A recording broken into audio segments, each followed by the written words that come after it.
Okay, friends, we are back after being away for 5 days. So 6 days since we have checked the garden. I'm pretty excited about it. I did have a house sitter, obviously, that takes care of the house and the chickens and the cat. But they didn't do the garden. So because I asked them not to. So we are going to go out there and see what we have. Olivia and I have checked it out briefly last night when we got in, and it is full. It is full and needs harvesting. So we're going to get to harvesting, and then I'll take you along and we'll see what we got. So tonight we're gonna do harvesting. And then that's probably it for tonight because we've been unpacking, running errands, doing all the things that we needed to do all day today. And then we need to put everything away and all that kind of stuff. So we're gonna harvest tonight. We're gonna process over the next few days. So let's get going and see what we got outside. Well, first of all, it's hot. But we came from Arizona and it was really hot there. So let's take a look and see what we've got. Well, Livy's gonna be harvesting a lot of tomatoes. This guy's probably past his prime, but that's okay. That's okay. Chickens are happy to see us. Oh, we smushed them. That's okay. Just don't squeeze too hard. Lots of melons.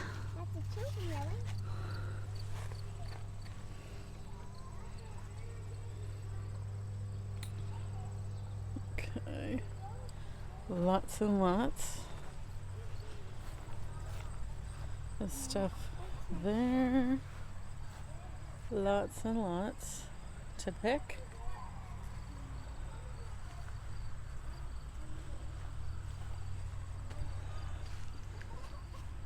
Lots and lots of flowers. So that's encouraging. Tons of red maters in here. The spiders have made their home. Oh my gosh, tomatillos everywhere. Tomatillos everywhere. Honestly, I'm just gonna start putting this stuff into some bags. Oh, let's check, see if we got new melons over here. We've got a lot of red tomatoes. Basil's gone. Crazy. Kajari melon jungle. That's exciting. Sweet passion melons. Lots and lots. Oh my gosh, the peppers.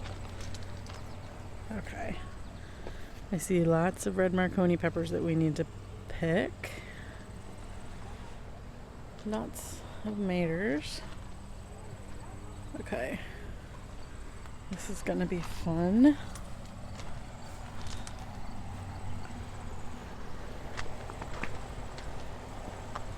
Oh my gosh. All right, I'm gonna start picking.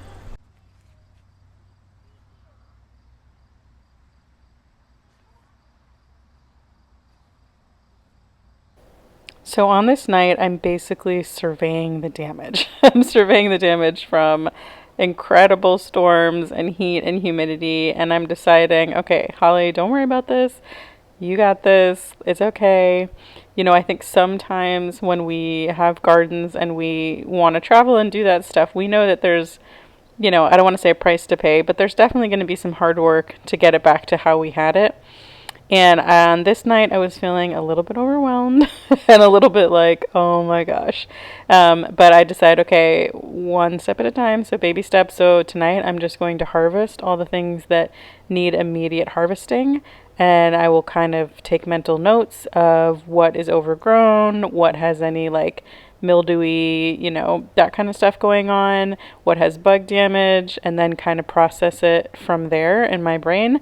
So on this night, I'm really just trying to harvest as much as I can. I'm super grateful for the abundance that the garden provided, even with us not doing anything for almost a week. So I'm just trying to take it in stride, harvest what I can, and keep it rolling. So I'm noticing on this side that several of the tomatoes were kind of nibbled out at the bottom, and I'm just kind of letting it go. I'm just so thankful that my little root apron pouch is about to get very, very full.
So while I'm over here, I'm collecting all of the cucumbers because I realize that a lot of them are huge. And we're gonna have to make another batch of pickles. And then I also, while I'm over here, I'm checking the necks of the onions because when the onion necks get soft, they're about to fall over and they're not going to be bulbing up anymore. So I'm kind of doing a check and collecting while I'm over here.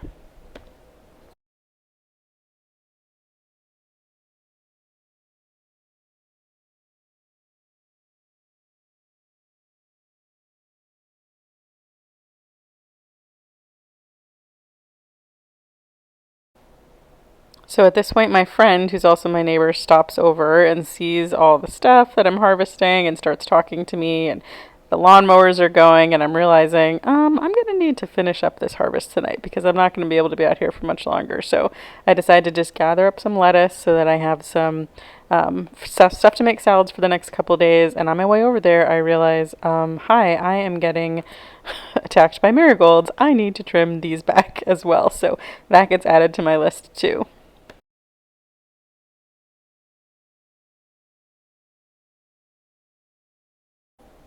And then I got distracted by the fact that my pickling cucumbers were coming up and they needed to be tucked back in so that they don't fall down on the ground, so that they actually climb up the trellis. And now we're back on our way to go inside. You guys, look at what we got. Tomatoes, tomatillos, pickles. Yes, we're gonna have fun processing this. Pretty good haul. Oh, I almost forgot. These are the tomatoes that Olivia picked from her bed. And then we got a little more fresh lettuce for salads for the next few days while we work on this harvest. So good. Okay, so since harvest time got cut short because of all the distractions outside, I decided to come inside and actually take the first few steps in preservation. I wouldn't say preserve them all, but take the first few steps. So here I am making the saltwater brine because we're going to add our cucumbers. Lots of veggies can wait for you, but cucumbers, they really want to get in cold, salty water right away. So here I am making the brine for the cucumbers so that we can make them into pickles. And then I start to wash the pickles. And then I start to realize how many pickles there are. So I just keep going and going. And then I think, all right, I may have to rethink what I'm doing with these, but anyway, I just decided to start filling them up as much as I can into this bowl, and then I realize it's full.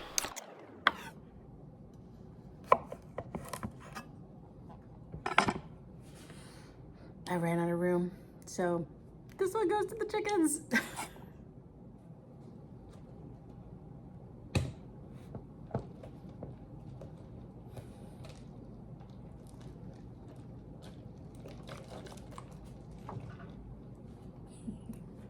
That's gonna make a lot of pickles. I'm excited.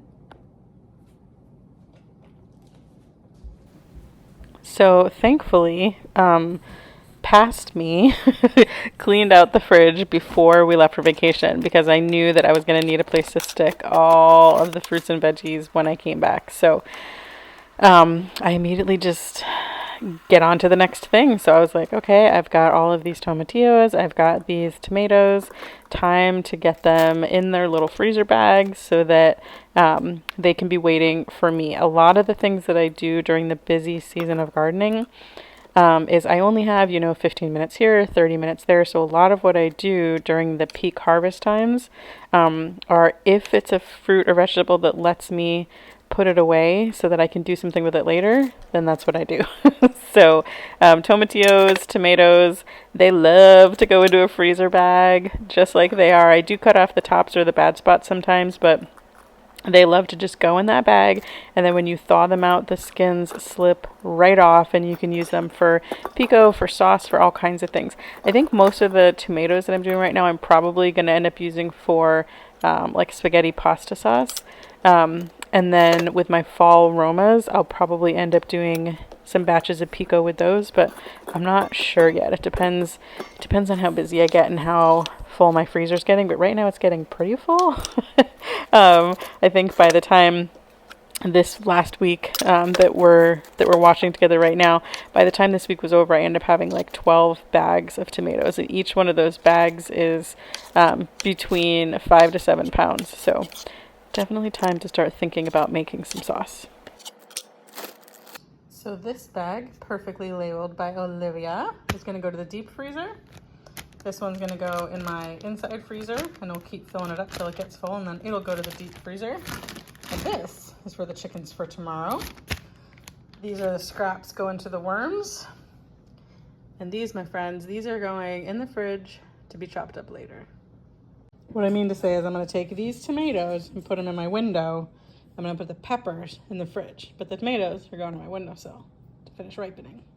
Okay, tomatoes in the inside one.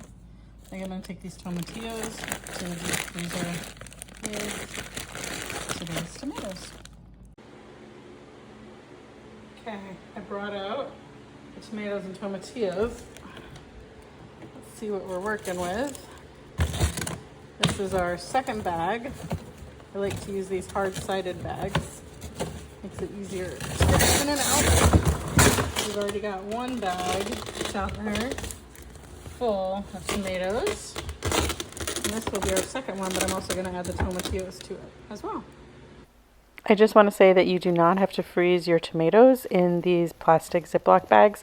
I chose to do this time because I've been cutting the bad spots or tops off, and I didn't want, when they thawed, I didn't want the juice to leak everywhere, but brown paper bags work great. So this is how I wash my lettuce. It's fresh picked from the garden. And I'm going to turn my sink. By the way, I cleaned out my sink. And I'm going to turn my sink into a washing machine. So I'm going to add a little bit, like a zhuzh, not a zhuzh, more than a zhuzh, like a splash of white vinegar. I'm going to let it fill up a couple inches. And then I'm going to start using my hand like a washing machine. I'm going to do that 2 or 3 times. Then rinse and spin. And I'm like, fill it up, wash it, drain it, fill it up, wash it, drain it. Okay, second rinse, or second washing cycle. Pretty much done. Now, when you do this, the lettuce stays at the top and all the gross bits go to the bottom. Since this is the second one, there's not a whole bunch of gross bits left, but homegrown lettuce definitely needs triple washed.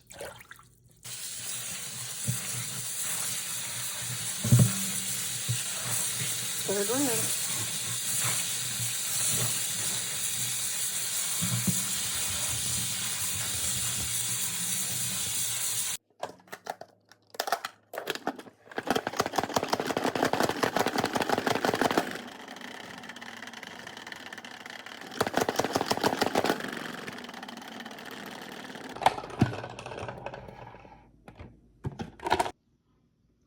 fresh and clean.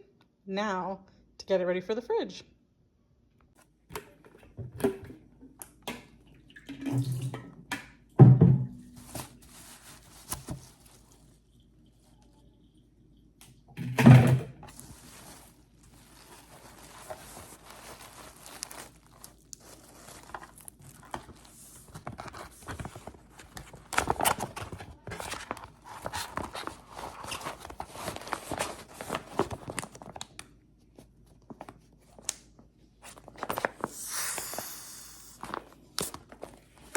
And this will stay good for like almost 2 weeks in your fridge. You're welcome. So the necks on all of them haven't fallen, but they're squishy. Squishy. And when they're squishy necked, they're not gonna grow anymore. So a lot of these I'm gonna pull out of the ground and lay just like this. Pull it out and lay it right here. And then I'll come back and grab them all tonight or tomorrow and put them in the drying rack.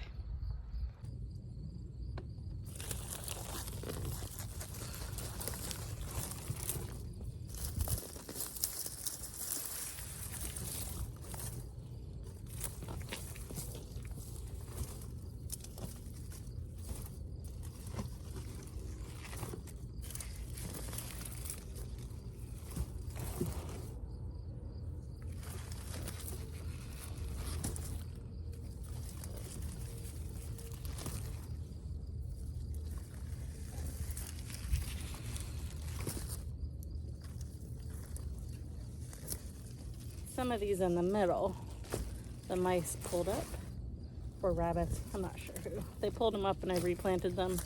So a few of them are kind of small. Those are the ones in the middle that I'm pulling up right now are the small ones.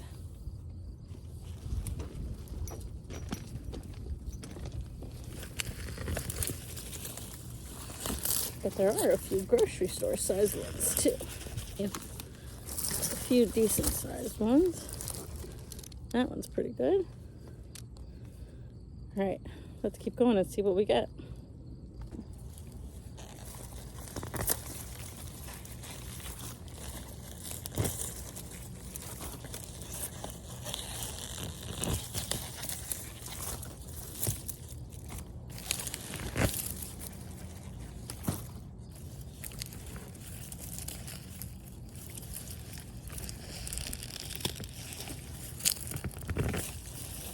Okay, I'm pretty sure this is gonna be the biggest one that we got. It's like, this is my hand. This is like huge. Pretty great. We started these from seed.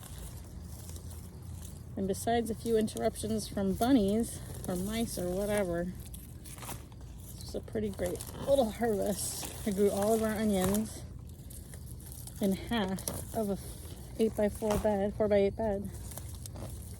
We got a couple hundred. So that's pretty great.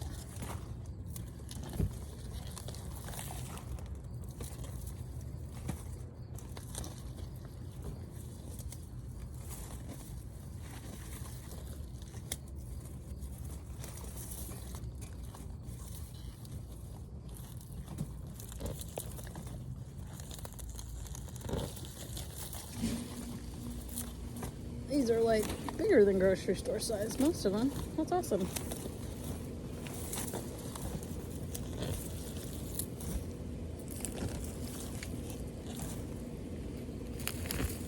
Sweet. All right. We'll leave those there to dry for a couple hours.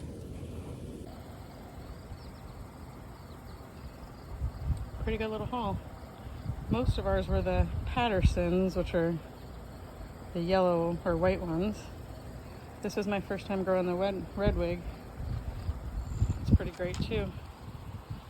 A lot of these are big onions.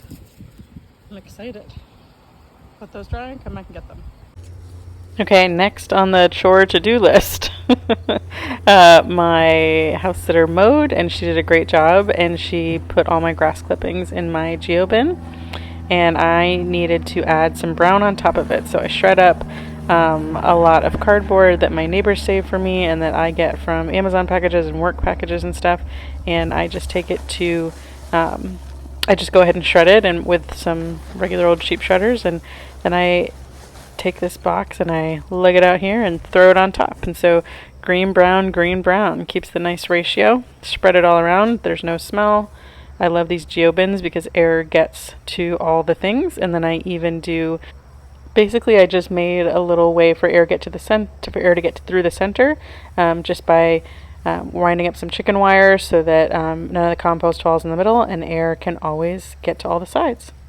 And because of that, there's always plenty of airflow, and it's able to break down relatively quickly, and I don't have to turn it. So I'm kind of obsessed with the geo bins, especially if you're really on top of having a lot of brown or carbon, to make sure that the smell doesn't ever happen, and to make sure that you have a pretty good ratio of green to brown so that it breaks down and you have a really just nice, lovely product at the end. So I don't get too scientific about it, but I just make sure that there's always brown on top.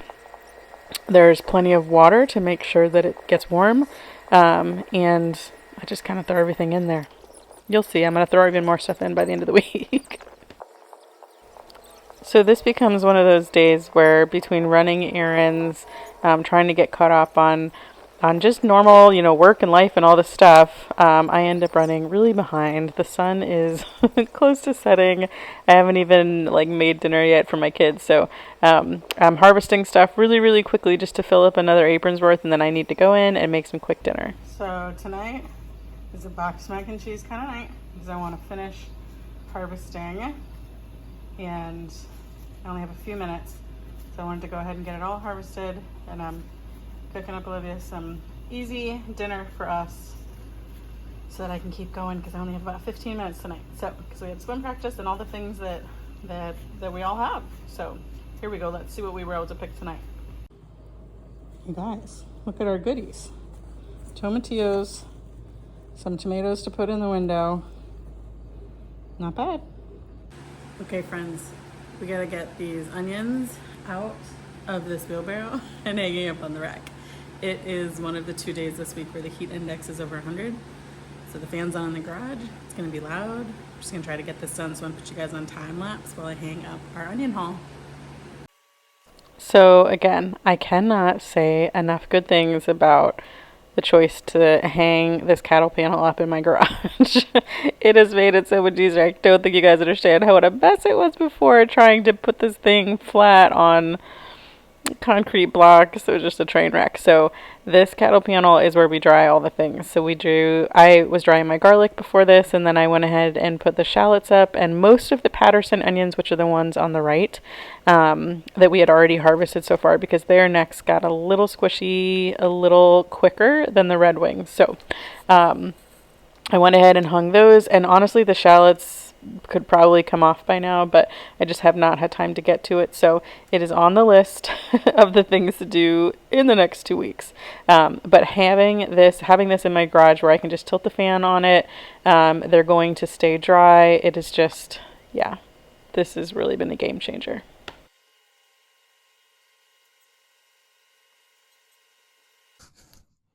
Hi friends. So Olivia is gone on a play date. We have some cleanup to do. There has been 2, maybe 3 days of crazy storms, and there's some cleanup. We gotta do. And while I was gone, a lot of the moldy, mildewy stuff started to happen. So we're gonna clean up a lot of dead leaves and limbs and get stuff ready to turn over. We're gonna have fun. We're gonna get a lot done because she's gone too. She was going for the Three Sisters type garden, but it's just weighing itself down so much that we're gonna have to trim some up. So, oh my goodness. Wow. Okay, there are so many beans. Let me show you guys. So when bean plants, you want to save seeds, you wait for them to get all dry like this on a day that it hadn't rained the day before. You wait for them to get all dry, and that's how you can save the seeds. That's how we got the seeds to plant this plant. Actually, Olivia saved the seeds last year. I'm not going to save the seeds again because we have enough. So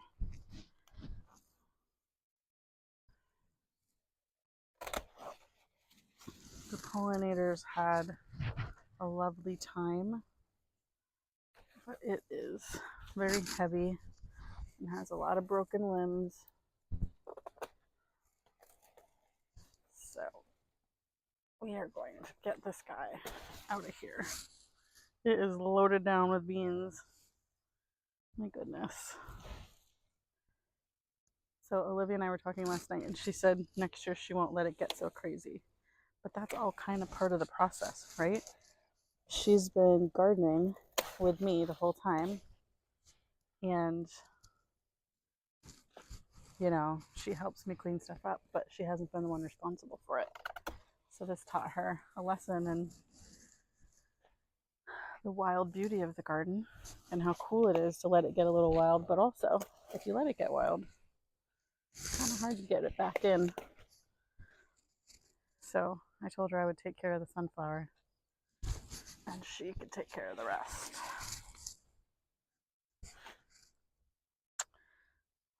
Wow. Okay.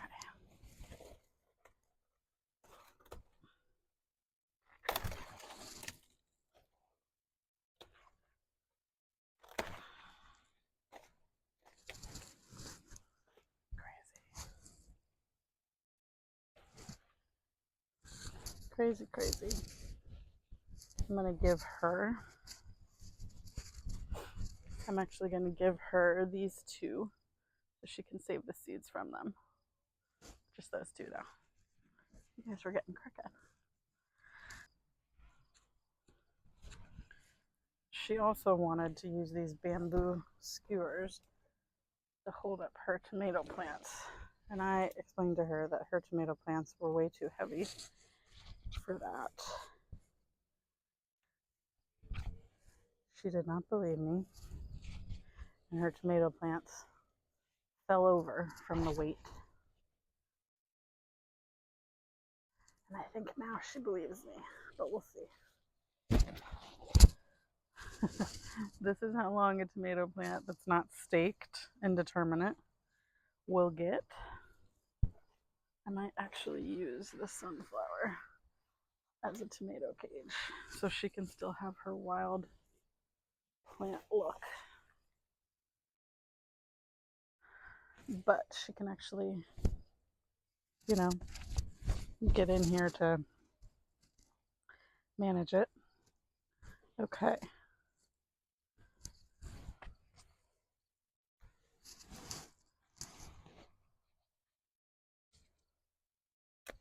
Cherry tomatoes are prolific. Prolific.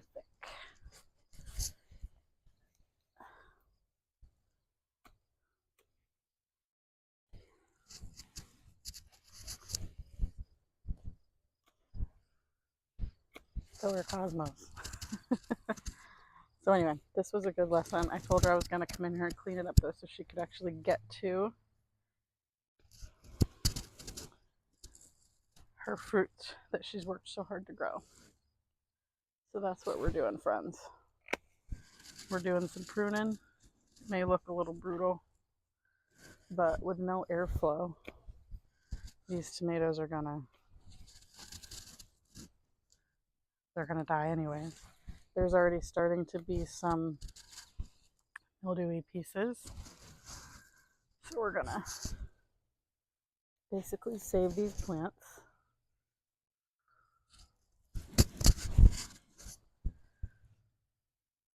Ignore the fact that I just threw a tomato over the fence.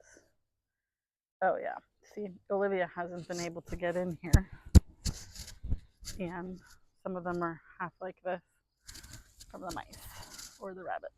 or the cats. Who knows? But either way. And a lot of people feel very strongly about whether or not to put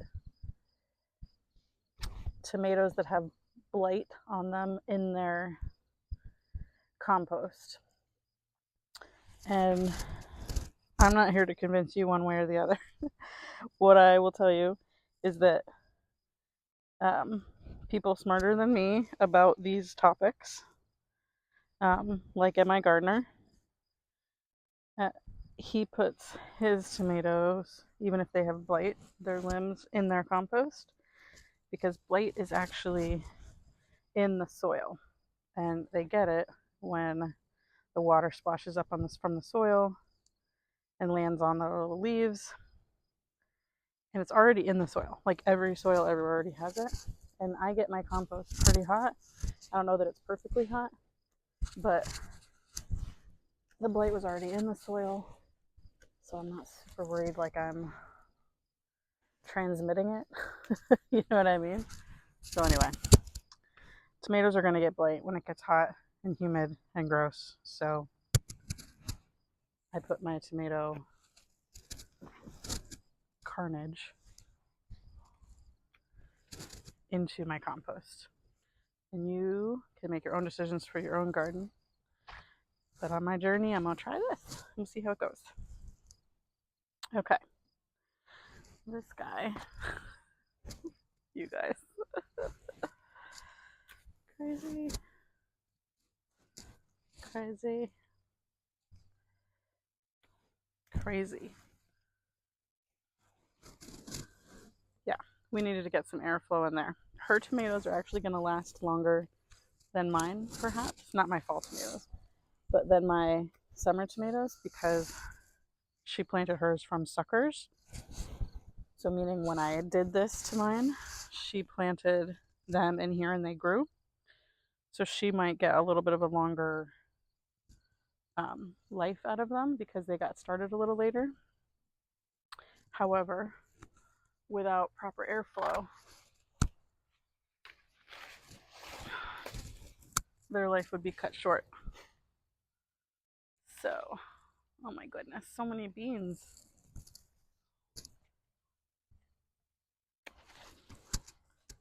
All right, let's see what we got on the other side.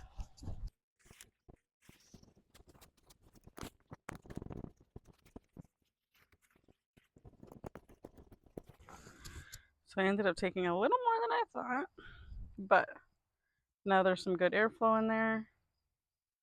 Now the ones that she has will actually ripen, and she'll be able to see them. And hopefully the mice will leave them alone, although I can see that they are digging up my sweet potatoes right now, that pot. So probably not going to be a great potato year, but that's okay. All right, let's keep going to the rest of the bed.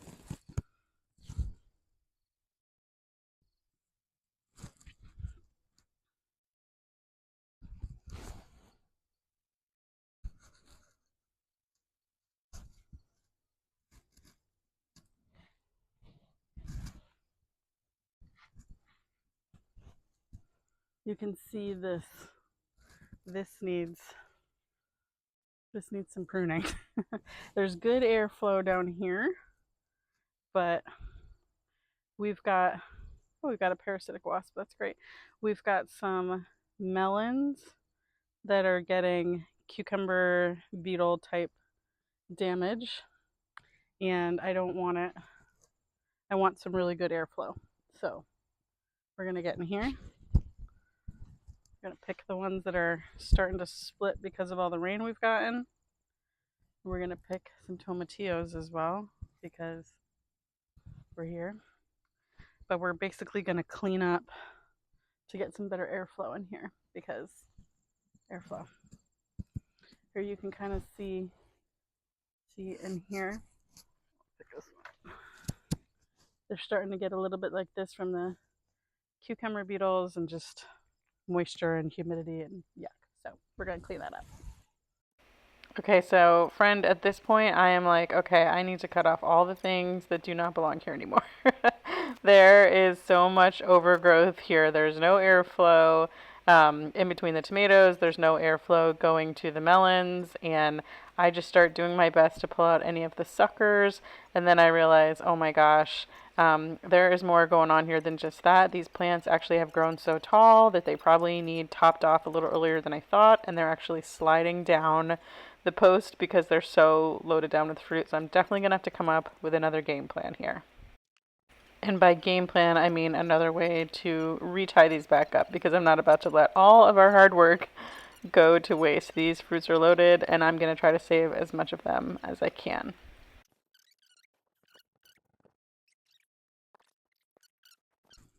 Okay, so it looks a little harsh, but we actually thinned out and stood up a lot of these guys. So now we'll go over to the other side, do it again. So one of the things that we haven't really talked about in a while is that I do practice high intensity planting, and that just means that you plant things pretty close together where they actually naturally block out the weeds from being able to grow. But that means that you do have to really stay on top of pruning, and you do have to really stay on top of giving them organic fertilizer whenever they need it, which I do on a regular schedule, but this pruning got a little bit out of control. So it is important to take the time to clean it all up for really good airflow. I need more supplies. More bags. And I got my tomato tie, which is the stretchy tape. Let's get to work.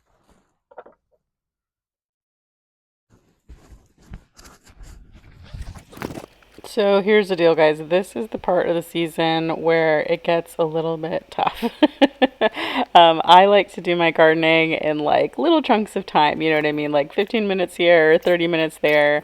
And Mother Nature had these really amazing plans to fertilize my garden with rainwater that's full of nitrogen, and dump buckets and buckets of it basically on my garden right before I left, and then dump buckets and buckets of it right after I got home. So these plants are in the thick of it, okay? They are in need of pruning. They are in need of harvesting, and the bugs have started to find them. And honestly, this is the part of the season where it gets, I don't want to say tough, but it becomes like a challenge to garden a little bit because you know that there's so much to do that it's almost a little bit overwhelming.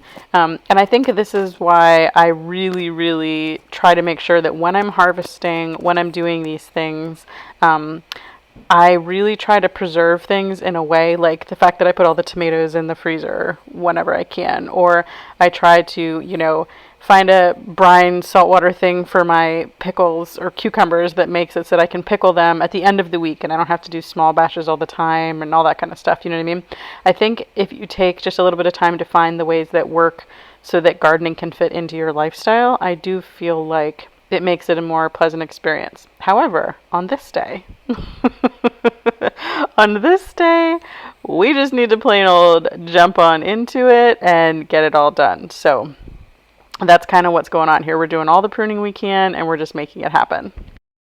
The thing that ends up working really well this week, though, is that I was able to find these small little pockets of time where I was able to get in the garden, get the things I needed done piece by piece, still be able to visit with my friends and my neighbors, and still be able to have some fun experiences with Libby, and still be able to get my house kind of back in order. I don't know that it's actually back in order, but is it really ever in order? Especially when you have kids. Is it really ever in order? No, but I was able to kind of get back to a sense of normalcy, and I didn't feel as overwhelmed by doing it this way. Just doing the little bits when I could. And every time I harvested something, I just found a way to put it up or put it away for later or put it somewhere where it wasn't going to spoil and food wasn't going to get wasted, but I was able to make it work. By the way, lots of little melons on there that I'm excited to try of new varieties. But anyway, you can see that there's a lot of carnage on some of these plants, and that's just, again, that's just part of the season, and you gotta just cut them off and keep it rolling. Okay guys, not a bad little haul while we were doing cleanup. That's exciting. So over here I chopped down the marigolds because you couldn't even walk around this bed to get the lettuce. We have our second round of pickling cucumbers. So even with the humidity though, you can see the spots. So I don't know how long they're gonna last. This is Malabar spinach. I don't love the texture, but the chickens do. So I grow it for them. This plant, the cucumber beetles have found it, but I cut off all the dead and damaged stuff. We'll see how long it lasts. There's a few more flowers, so we'll see how long that one lasts.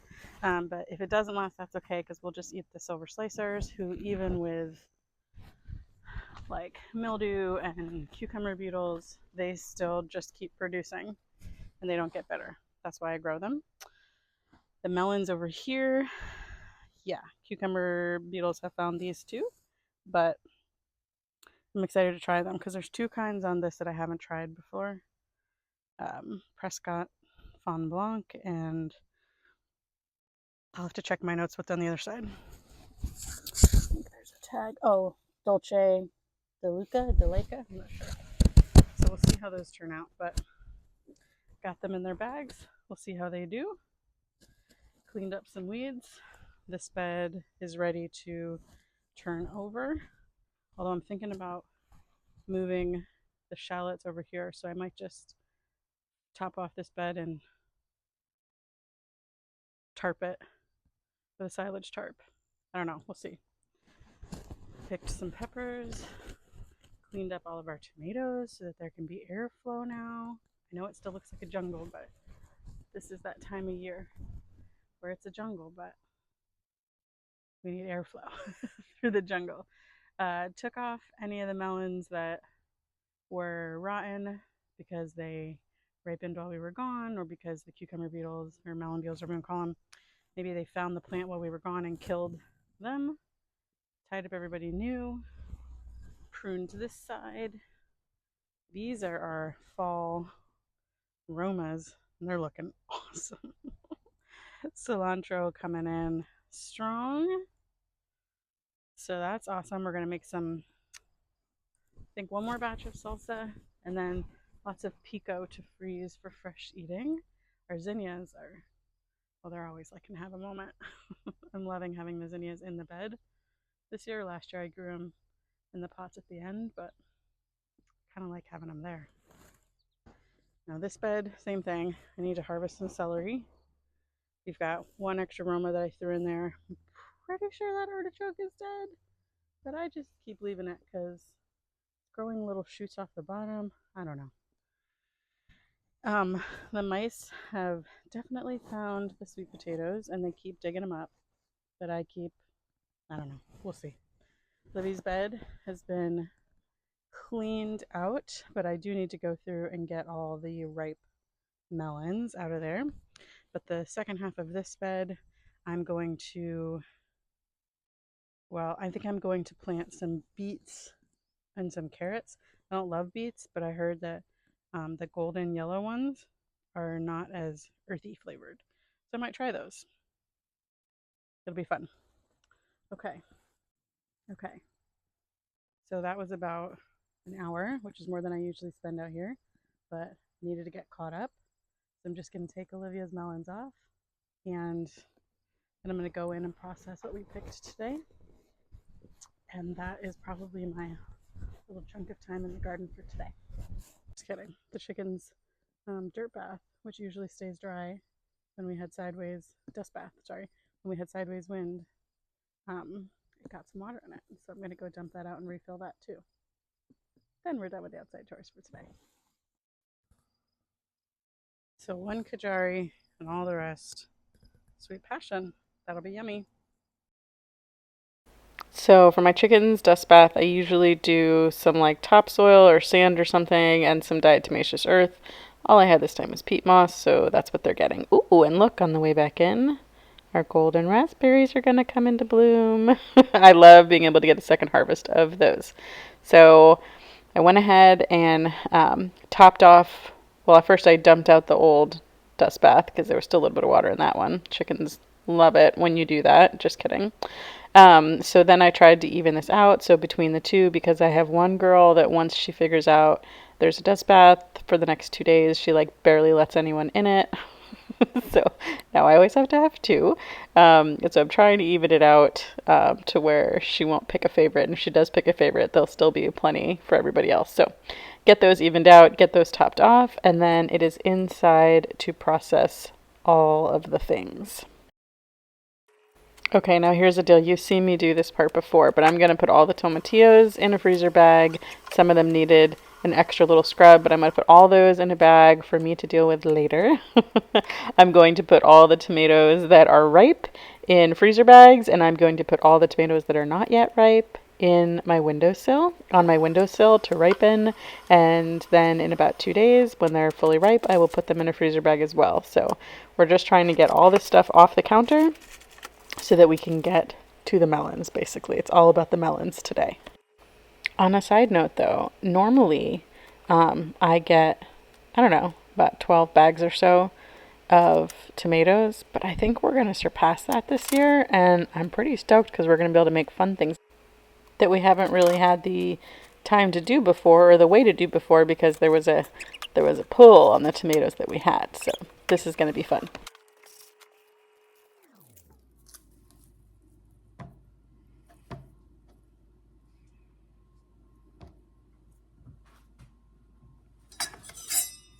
I'm pretty sure this one is not ripe, but we'll see.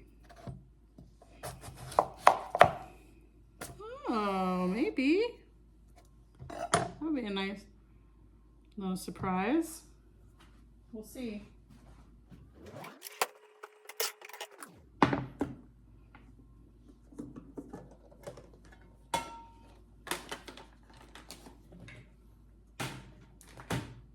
Okay.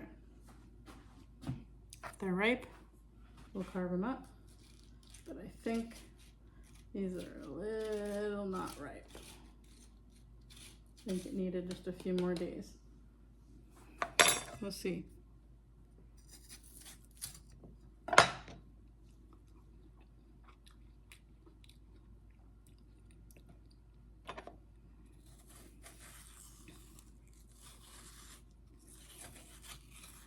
It's a little crunchy.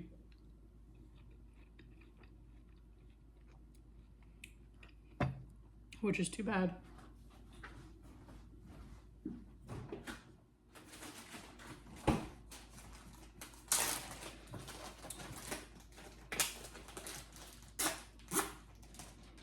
The windstorm knocking everything over. Kind of a bummer, but such is life.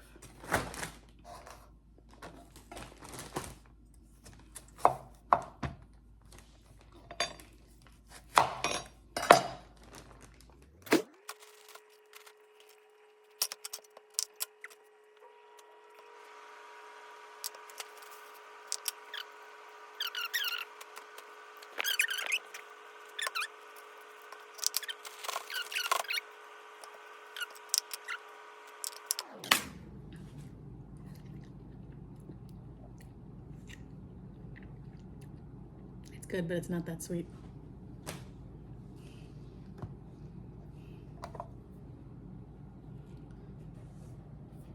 So this is normally super sweet.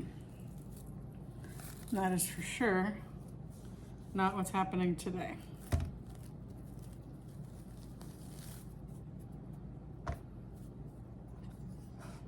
Maybe this guy? Oh, this guy smells really sweet. I'm hoping.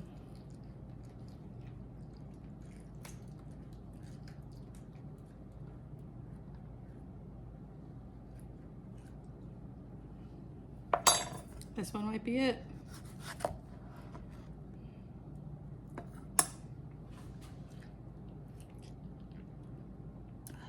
This is it. You guys, if you've never grown your own melons,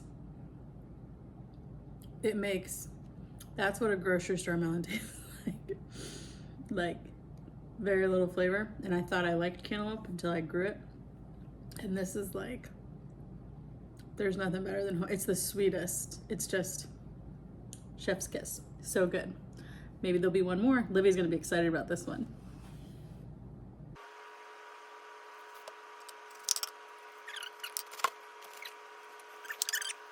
A few bird pecks at it. So, not having super high hopes, but oh man, this one's actually ripe.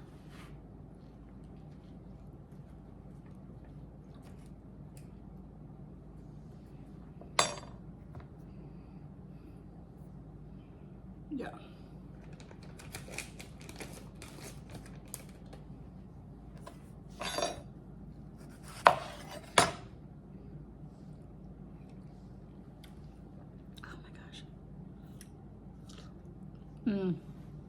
Again, so sweet. Lovely. Okay, last one. It's a Kajari melon. I hope this one's right. We'll see.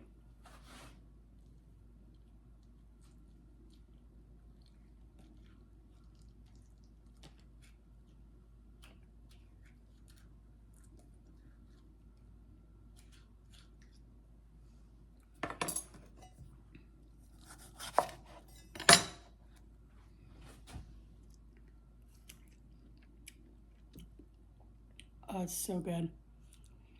So the Kajari melon looks like a honeydew, but it tastes, again, super sweet like cantaloupe. Really, really, oh, so good. So good. And if you ever look up the story about how the Kajari melon, how the seed cultivator, I don't know if that's the proper term, but the man that brought this back and traveled to India, found the seeds and brought it back because it hadn't been around for a long time. So Kajari melon, so good. You guys, this was worth it. This is always worth it to be able to taste food like this that you can't buy in the grocery store. I love this. I love this part. Livy's gonna be excited to have these. You guys, look at that. I'm excited. Kajari and Sweet Passion. It's time. Okay, friend, change of plans. I think that I'm gonna end this video here, and I think that I'll pick up tomorrow, and over the next few days, we will be preserving all the things that we harvested, and I think we even have an Azure Standard order coming in, so we will be preserving and having some fun in the kitchen. I think that this last few days doing some work in the garden was necessary, but if I keep adding it all to this video, I think it's going to be 3 hours long. So I think I'm going to end this one here, and I just want to say thank you so much for choosing to spend the week with me as we took care of the garden after being away on a family vacation. And I just really appreciate all of your support. So be sure to like and subscribe if you haven't already, and can't wait to see you next time. Bye, friends.